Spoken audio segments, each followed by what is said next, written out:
अमेरिकी नौसेना का एक FA-18E super hornet fighter jet aircraft carrier से फिसलकर लाल सागर में गिर गया। यह हादसा सोमवार 28 अप्रैल को हुआ है। ये fighter jet aircraft carrier USS Harry S human पर तैनात था। यूएस नेवी के मुताबिक यह हादसा तब हुआ जब नौसेना के जवान विमान को हैंगर में खींचकर ले जा रहे थे। इस दौरान विमान हैंगर डेक से फिसलकर समुद्र में गिर गया। साथ में उसे खींचने वाला वाहन भी पानी में चला गया। विमान की कीमत $6 बिलियन यानी करीब 500 करोड़ रुपए बताई जा रही है। जी हां, आपको एक बार फिर बता दें कि इस विमान की कीमत $6 बिलियन यानी करीब 500 करोड़ रुपए है। नेवी के मुताबिक विमान को खींच रहे जवानों को जैसे ही खतरे का अंदेशा हुआ, वे पीछे हट गए। हादसे में किसी तरह का जानमाल का नुकसान नहीं हुआ है, लेकिन एक सैनिक को चोट आई है। आपको बता दें कि FA-18E super hornet high grade guided हथियार ले जाने में सक्षम है। FA-18E सुपर हॉर्नेट अमेरिकी नौसेना का एक modern multi role fighter jet है। इसे खास तौर पर एयरक्राफ्ट कैरियर से उड़ान भरने के लिए डिजाइन किया गया है। ये एक ही सीट वाला विमान है। ये हवा से हवा और हवा से जमीन पर हमला करने में सक्षम है। इसकी अधिकतम स्पीड लगभग 1900 किलोमीटर प्रति घंटा है और ये करीब 2300 किलोमीटर की रेंज तक उड़ सकता है। सुपर हॉर्नेट में advanced avionics, radar, jamming system और सटीक गाइडेड हथियार ले जाने की क्षमता है। ये अमेरिकी नौसेना के स्ट्राइक मिशन, डोही अभियानों और समुद्री सुरक्षा में अहम भूमिका निभाता है।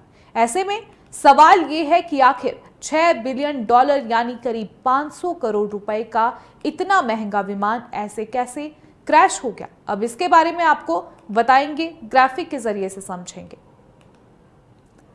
बता दें कि कई अमेरिकी मीडिया रिपोर्ट्स में यह दावा किया जा रहा है कि यह हादसा एयरक्राफ्ट कैरियर को मोड़ने की वजह से हुआ है।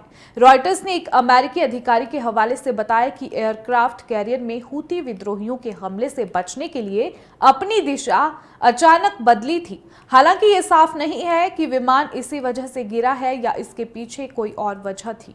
हूती विद्रोहियों ने 28 अप्रैल को एक बयान में कहा था कि उन्होंने अमेरिकी एयरक्राफ्ट कैरियर और उसके साथ मौजूद युद्धपोतों को निशाना बनाया था।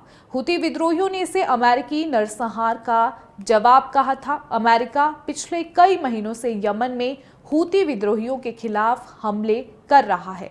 अब तक अमेरिकी हमले में सैकड़ों लोग मारे गए हैं। आपको बता दें कि यमन के उत्तरी प्रांत सादा में 28 अप्रैल यानी सोमवार को ही अमेरिकी हमले में 68 लोगों की जान चली गई थी। यह हमला अफ्रीकी प्रवासियों को रखने वाले एक डिटेंशन सेंटर पर किया गया।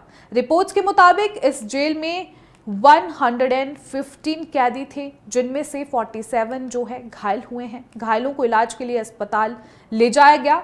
इनमें से ज्यादातर की हालत गंभीर बताई जा रही है।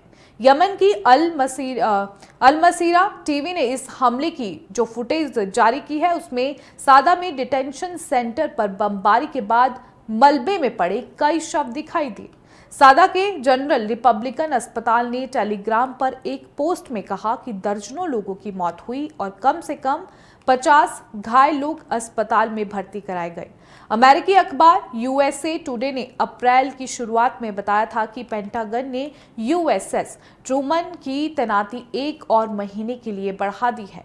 इसके अलावा अमेरिका ने एक अतिरिक्त नौसैनिक दल और वॉर प्लेन भी भेजे हैं। फरवरी में USS ट्रूमन मिस्र के पास भूमध्य सागर में एक मालवाहक जहाज से टकरा गया था। तब कोई घायल नहीं हुआ था। इसके बाद नौसेना ने जहाज के कप्तान डेव स्नोडेन को हटा दिया था।